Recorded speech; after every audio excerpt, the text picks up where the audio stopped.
नमस्कार। Dashing golden diaries YouTube channel में आप सभी लोगों का स्वागत है। मैं सौमेंद्र दास आप सब लोगों का इस्तकबाल करता हूं उर्दू में और हिंदी में। और हम हैं हिंदुस्तानी और ये देश ऐसा देश है कि जिसमें हिंदू, मुसलमान, क्रिश्चियन और जितने भी धर्म हैं सारे धर्म के लोगों को अपनाया गया है। और भी जो बुद्ध धर्म का धर्म के जो फॉलोअर्स हैं वो भी हैं। और लेकिन जो हिंदू धर्म है वो एक बहुत बड़ा धर्म है, बहुत कुछ कह जाता है और सबको साथ लेके चलता है। उसी का नाम है हिंदू धर्म। तो मैंने ये सुना है, अक्सर बहुत सारे लोगों ने सुना है और सुना करते हैं आजकल कि बहुत सारे बड़े बड़े लोगों ने कहा कि हिंदू शब्द जो है इसका कोई अर्थ नहीं है, इसका कोई मायना नहीं है, ये कोई मायने रखता भी नहीं है और इसका नाम असल में पड़ गया मुग़लों की वजह से और हिंदू नाम, अदरवाइज़ इसका कोई मीनिंग नहीं है वो, ये सब चीज़ें। फिर कुछ दिन पहले कहा गया, उसी शख्स ने कहा कि जो हम सब जो हैं ये मुसलमानों की तरफ से हम आए हैं और हिंदू भी जो है मुसलमानों की तरफ से आए हैं और उन्हीं का ही एक एक्सट्रैक्ट एक हैं हम। तो ऐसा उन्होंने कहा, तो ये बहुत ही गलत बात है। तो वो ख़ुद भी एक सिख हैं और हिंदू हैं। सिख हो या ईसाई हो या कोई भी हो, उसे ये पता होना चाहिए कि सबसे पहले सर्वप्रथम क्या था, धर्म का अर्थ क्या है। धर्म वो है जो हम धारण करते हैं। धर्म का अर्थ नहीं है हिंदू, मुसलमान, क्रिश्चियन, सिख, ईसाई, बुद्ध धर्म, ये नहीं है। धर्म का, प्रत्येक धर्म का एक ही महत्व है, वो है इंसानियत। और ये जो मज़हब हमने बनाया, धर्म बनाया, उर्दू में मज़हब इसको बोलते हैं, हिंदू में धर्म बोलते हैं, हिंदी में धर्म बोलते हैं। ये दरअसल ये बाद में लोगों ने बनाया।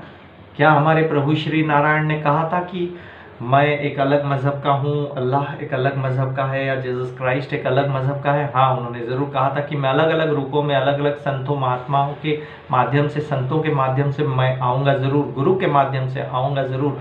क्योंकि गुरु के बारे में भी वर्णन किया गया है गीता में, क्योंकि भगवान ने उन्हें भी एक महत्व देने के लिए, गुरु और शिष्य का जो संबंध है वो एक पाक संबंध है, एक पवित्र संबंध है। इसलिए उन्होंने कहा था कि एक शरीर है तो एक आत्मा है, ताकि गुरु और शिष्य के बीच जो संबंध है वो बरकरार रहे और उसका महत्व बना रहे।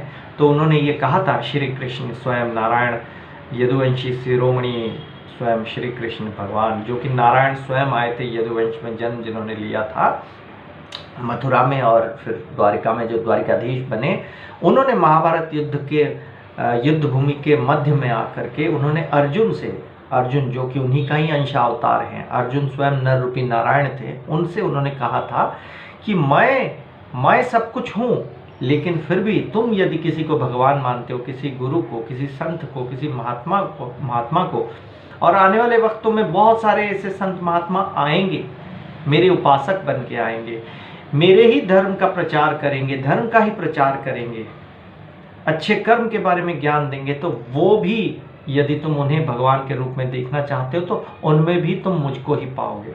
और देखिए, साईं बाबा स्वयं भोले बाबा के अंशावतार, स्वयं भोले बाबा के करुणा अवतार, स्वयं सच्चिदानंद साईनाथ महाराज भी जब आए थे 1800 के एरा में, तो उस समय भी उन्होंने यही कहा था कि मैं भगवान का बंदा हूँ, मालिक का बंदा हूँ। मैं मालिक नहीं हूँ, लेकिन सबका मालिक एक है, वही सच्चिदानंद है, वही राम है, वही सीता है, वही माता रानी है, वही कृष्ण है, वही राम है, और वही अल्लाह है या जीसस क्राइस्ट है। चाहे वो कुरान पाक हो या हमारी गीता हो, वो सब पढ़ते थे और पढ़वाते थे लोगों से गुफ्तगू करते थे। किसी भी धर्म का मजाक उन्होंने नहीं उड़ाया था। तो उन्होंने सिखाया था सबका मालिक एक है, लेकिन भक्त की नज़र में वो भगवान बन गए थे और भगवान थे वो असल में। भक्त समझ सकता है कि साईं बाबा भगवान है, तो वही तो कृष्ण भगवान ने कहा था गीता में कि मेरे रूप में, मेरे अंश अवतार बन के बहुत सारे लोग अवतरित होकर आएंगे, चाहे वो तुम्हारे पिता ही क्यों ना हो, तुम्हारी माता ही क्यों ना हो, उन तमाम लोगों में मैं दर्शन दूंगा तुम्हें। और उन्हें भी, अगर तुम भगवान मानते हो, यदि तुम मानते हो, तो तुम्हें वो भगवान के रूप में दर्शन देंगे और मैं ही दरअसल दर्शन दूंगा। और जो भी तुम उन्हें अर्पण करोगे वो मुझ तक पहुंचेगा, चाहे एक पत्ता क्यों ना हो, एक फूल क्यों ना हो, 1 रुपया क्यों ना हो। तो जिन्होंने ये कहा शब्द कि हिंदू धर्म का कोई महत्व नहीं है, दरअसल वो जान ले, और मैं अपने दर्शकों के लिए, अपने फॉलोअर्स के लिए, क्योंकि बहुत सारे फॉलोअर्स बढ़ रहे हैं तो उन्हें भी ये पता होना चाहिए कि इस चैनल के माध्यम से कि असल में जो मुसलमान और क्रिश्चियन, ये जितने भी मज़हब क्रिएट किए गए इंसानों की वजह से, इंसानों ने, किसी एक पैगंबर आया और किसी ने कहा कि चलो हम भी उसी विश्वास के आधार पर हम कुछ चंद लोगों को इकट्ठे करके एक बनाते हैं मज़हब। लेकिन उनका मतलब यानी कि उनका जो उद्देश्य गलत नहीं था। उनका उद्देश्य था कि विश्वास करो, यकीन करो कि अल्लाह ही सब कुछ है और वही ताकतवर है, वही सब कुछ है, वही परमेश्वर है। फिर जीसस क्राइस्ट आके उन्होंने बोला कि उनके जो पिता जो आए थे, जिन्होंने जन्म दिया था, एक माँ के गर्भ में एक बच्चे को उन्होंने जन्म दिया था, तो उन्होंने आशीर्वाद स्वरूप उन्होंने भी कहा था कि मैं ही सब कुछ हूँ, या जो बच्चा आने वाला है वही सब कुछ करेगा। ईश्वर के संतान के रूप में आए थे। तो ये दरअसल एक विश्वास का ही आधार है। हम तो उन्हें कहते हैं कि वो भगवान के अंशावतार हैं। शायद वही प्रभु श्री नारायण की लीला है, और असल में है, क्योंकि ईश्वर की लीला को कोई नहीं समझ सकता है। अगर इंसानों ने मज़हब के नाम पे बंटवारा कर लिया तो ईश्वर भी उसे देख के थोड़े से मजाक के अंदाज में देखते रहते हैं, देख के अपनी लीला करते रहते हैं। कहते हैं कि चलो जितना जो मर्जी करना है करो, जितना तकसीम करना है करो, मतलब बंटवारा करना है करो, भाग भाग बनाना है करो, लेकिन मैं तो हूँ, मैं तो एक हूँ। तो अंत में जब ऊपर आओगे, या जो समझ जाएगा उसे पता लग जाएगा कि सारे भगवान एक हैं। और यही प्रभु श्री नारायण ने कहा था, और यही साईं बाबा ने कहा था कि सबका मालिक एक है। अब मैं आता हूँ उस टिप्पणी पर। चंद दिन पहले उन्होंने कहा कि हम सब जो है मुसलमानों की तरफ से आए हैं, मुसलमानों की वजह से हम लोगों का वजूद है हिंदू। देखिए, मैं एक हिंदू हूँ, जन्मजात हिंदू हूँ, लेकिन इसका अर्थ नहीं कि मैं मुसलमान धर्म का मजाक उड़ाऊंगा, ना ही किसी धर्म का, क्योंकि हम तो ये मानते हैं सबका मालिक एक है। एक विश्वास का आधार है। Every religion teaches one thing, that is इंसानियत, humanity, and that believe, faith in Almighty, faith, चाहे वो अल्लाह हो, राम हो, कृष्ण हो, जीसस हो, कोई भी हो। तो अगर जन्म से मैं हिंदू हूँ तो मैं तो उस चीज़ को बैक करूँगा जो मुझे सिखाया गया है, जो रामायण महाभारत बचपन में मैंने पढ़ी है, या मेरे दादाजी ने मुझे सिखाया है, या मेरे पूज्य पिताश्री ने मुझे सिखाया, मैं तो वही सिखाऊंगा, कहूँगा, मेरे बच्चे को सिखाऊंगा, लोगों को सिखाऊंगा, सबको सिखाऊंगा। तो यदि मैं अपने धर्म के प्रति मेरा जो कर्तव्य है वो मैं कर रहा हूँ, और इंसानों के प्रति कर रहा हूँ, और बाकी मज़हबों के प्रति जो करना है मैं कर रहा हूँ, क्योंकि हमारे मज़हब ने ये नहीं सिखाया कि तुम इंसानों को तकसीम करो, तो हम तो ऐसा नहीं कर रहे। तो जो खुद हिंदू है, तो मुझे तो अधिकार है, ये मेरा जन्मजात अधिकार है कि मैं ये करूं, अपने मज़हब के लिए काम करूं। लेकिन उसी मज़हब का एक बंदा कैसे कह सकता है कि हम जो है मुसलमानों से आए हैं, जबकि ये सत्य है कि अब मैं ज़रा बात करना चाहूँगा मैथोलॉजी के ऊपर, क्योंकि असल में रामायण और महाभारत को मैं मैथोलॉजी मानता नहीं हूँ, ना ही ये है। ये इतिहास है, ये माजी का एक हिस्सा है, ये तारीख़ का एक हिस्सा है, लेकिन तारीख में कहीं लिखा नहीं गया। ये भी एक प्रभु श्री नारायण की लीला है। क्या कोई कह सकता है कि नरसिंह अवतार जब हुआ था तो उस समय क्या हुआ था? उस समय इतिहास का पन्ना कहाँ गया था? लेकिन इतिहास में उल्लेख किया गया है, लेकिन कोई नहीं जान पाया। सिर्फ मुनि व्यास हो गए या भगवान वाल्मीकि हो गए, ये सब प्रभु के अंशावतार हैं, प्रभु के अवतार हैं, माता सरस्वती की देन है, यही सब आए थे। तो असल में ये जो हमारा बृहस्पति हैं, उनकी जो संस्कृति है, उनकी जो सभ्यता है, जो हिंदू धर्म की सभ्यता है, ये दरअसल सनातन धर्म की सभ्यता है, और यही सब कुछ है। तो प्रभु श्री नारायण जब सृष्टि की रचना उन्होंने की है, उसके लिए उन्होंने ब्रह्मदेव को जन्म दिया। उसके बाद शिव जी आए, जो कि सर्वशक्तिमान हैं, संहार करने के लिए और पालन करने के लिए स्वयं नारायण, और जन्मदाता जो सृष्टि करता है वो परमपिता ब्रह्मा है। हम सब दरअसल परमपिता ब्रह्मा के ही संतान हैं।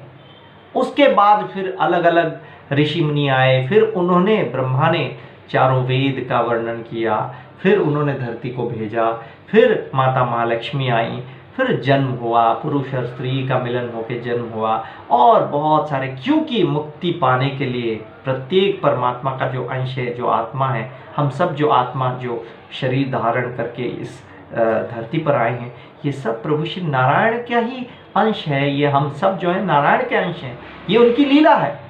उन्होंने हमें भेजा कि जाओ कर्म करो, और कर्म करके ये सिद्ध करो कि तुम मनुष्य हो, और तुम ये सिद्ध करो, लड़ाई मत करो, सिद्ध करो कि तुम मुक्ति पाने योग्य हो।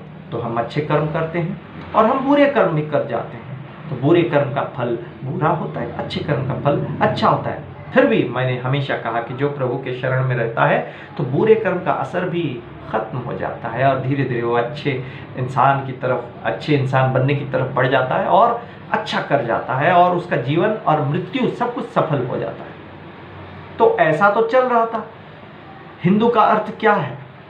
हिंदू जो हमारी संस्कृति और सभ्यता हमें सिखाती है, उसका अर्थ ये है कि जो अन्याय और अत्याचार के विरुद्ध युद्ध करता है, शस्त्र उठाता है जरूरत पड़ने पर, हिंदू का अर्थ ये है जो कि अच्छी चीज़ों को धारण करता है, और जो धारण करता है वही धर्म है।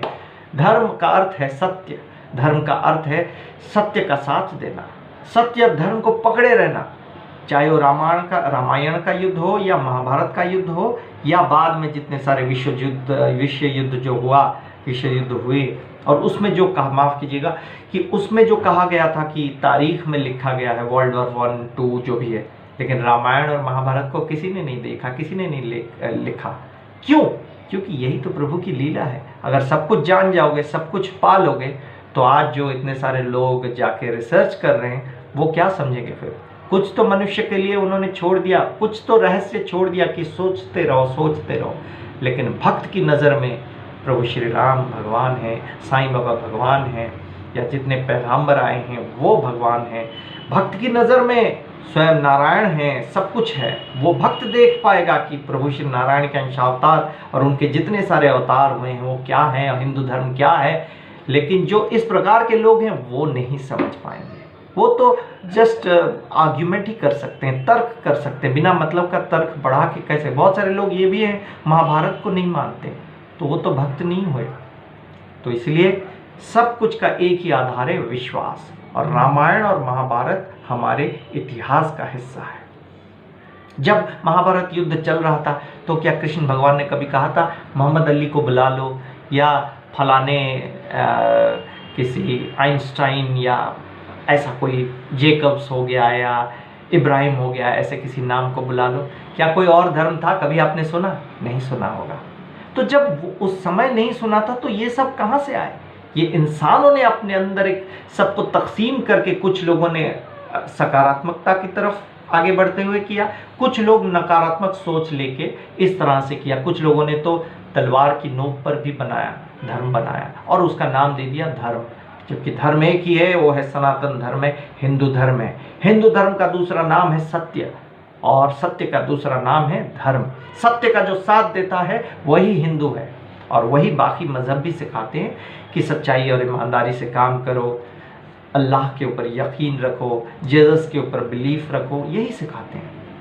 तो यदि हिंदू ही सब कुछ है, उसके बाद धीरे धीरे जो बाकी के लोग आए, रामायण महाभारत का युग है, और उसके बाद आज भी राम राज्य की स्थापना की जा रही है।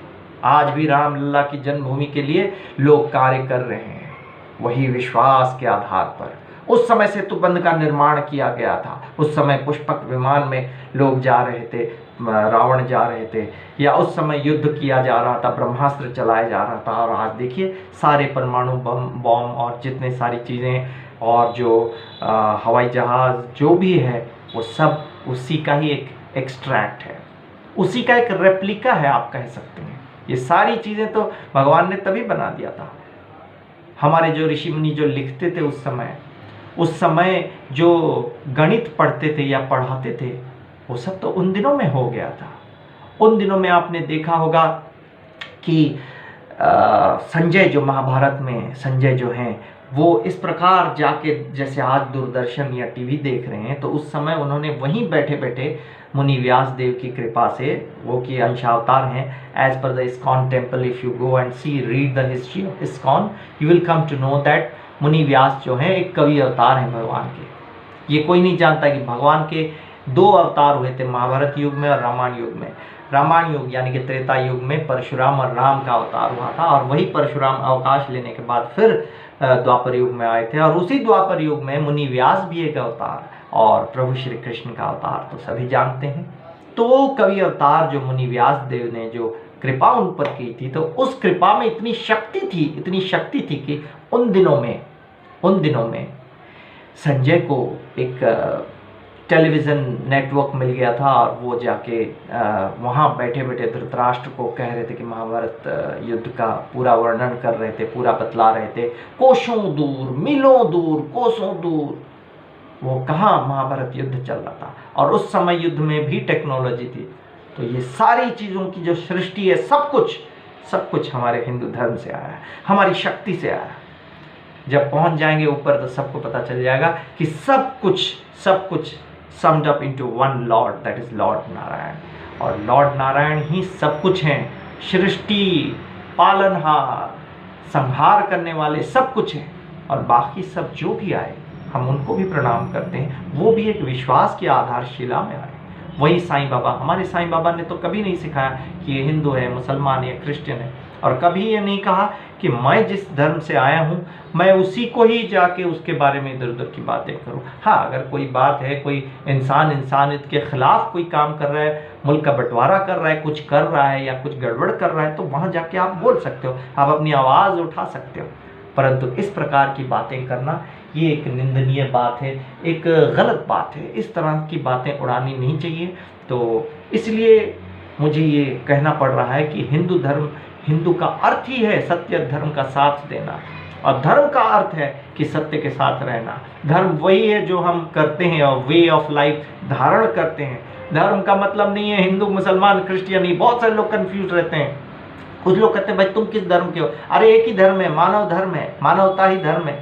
आज आदरणीय मोदी जी मानव धर्म का ही पालन कर रहे हैं, तभी आज इतने आगे पहुंच गए हैं। इतने दिन तक एक गुजरात को मॉडल बना दिया उन्होंने, फिर अब हिंदुस्तान को मॉडल बना। धर्म की रक्षा करने के लिए आए हैं। आज भी महाभारत युद्ध चल रहा है, धर्म की रक्षा हो रही है, सत्य और धर्म की रक्षा के लिए, ये करप्शन फ्री करने के लिए कोई एक आ रहा है आगे, तो वो भी भगवान का कहीं ना कहीं उसके अंदर शक्ति है, क्योंकि नर माने नारायण। हम सब नारायण के प्रतिनिधि हैं।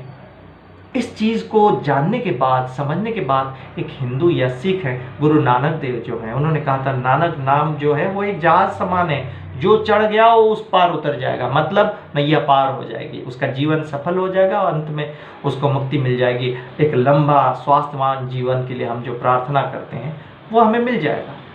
तो ऐसी बातें करना बहुत ही घिनौनी बात हो जाती है, घटिया बात हो जाती है। तो कैसे एक हिंदू और सिख ऐसे कह सकता है? हम जब गुरुद्वारे में जाते हैं तो वहाँ पे भी बोलते हैं जय माता दी, बाबा नानक देव का नाम लेते हैं। वहाँ से आने के बाद में भी पंजाबी लोग कैसे कहते हैं जय माता दी कह के जाते हैं। तो क्या उस समय उसके दिल में ये आवाज़ नहीं आई थी जब उसने ये कहा कि ये हिंदू जो हैं पीछे हैं, या इसका कोई अर्थ नहीं है, ये कोई मायने नहीं रखता है, और ये सब हम वहाँ से आए हैं, यहाँ से आए हैं, हम सब पीछे हैं। और एक क्या कहा था उन्होंने कि ये मुगलों ने बनाया था, हिंदू नाम दिया था। ये तो गलत बात है। क्या सनातन धर्म को भूल गए? और जितने सारे सिख हुए या बाद में जो ये सब मजहब बने, ये सब तो हिंदू ही ना थे। तो मुझे भी गर्व है, प्रत्येक इंसान को गर्व है कि हम 33 कोटि देवता वाले विश्व गुरु भारतवर्ष में हमने जन्म लिया। भारत पर हमें गर्व है और हम हिंदू हैं, और बाकी सारे मजहब को हम साथ में लेके चलते हैं, उनका सम्मान करते हैं, उनका प्रणाम करते हैं, क्योंकि हमें हिंदुत्व ने यही सिखाया, हिंदू धर्म ने सिखाया कि सबको साथ में लेके जो चलता है वही हिंदू है, और वही धर्म है, और वही इंसानियत है, वही मानवता है। यदि हम हिंदी भाषा को प्रेम करते हैं, हिंदी भाषा से प्रेम करते हैं, उसे अपनाते हैं, तो हम उर्दू भाषा से भी उतना ही प्रेम करते हैं, उतनी ही मोहब्बत करते हैं, और उसे भी अपना लेते हैं। अपने दिल की कलम में हम उसे लिख देते हैं, अपनी स्याही से लिख देते हैं, कुछ कह देते हैं। तो हम भाषा, धर्म, मज़हब, इंसानियत सबका सम्मान करते हैं। और कृपया आप इसी तरह से जुड़े रहिए मेरे YouTube चैनल के साथ, और इस प्रकार की बातें जानने के लिए, सुनने के लिए, और अपने जीवन में धर्म समझ के उसे अपनाने के लिए और धर्म का पालन करने के लिए। Till then, goodbye from Soumendra Das from Dashing Golden Diaries. जुड़े रहिए अगले एपिसोड के लिए। आज एक दिल किया कि हाँ, इसके ऊपर थोड़ी सी बात की जाए, क्योंकि इस तरह की बहुत सारी बातें उड़ रही हैं इधर उधर, तो मैंने सोचा क्यों ना इसके ऊपर एक वीडियो बना दिया जाए। Thank you so much. Om Sai Ram, हर हर महादेव, हर हर महादेव। सबका मालिक एक है।